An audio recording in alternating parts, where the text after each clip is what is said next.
Want to replace the telescopic tube of your vacuum cleaner? With these steps, you'll have it fixed in no time.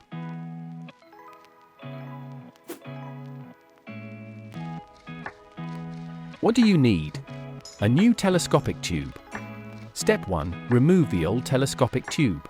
The telescopic tube is attached to the handle with a lock. Press the latch and remove the handle. Then also press and release the locking mechanism of the vacuum cleaner head. Step 2. Insert the new telescopic tube.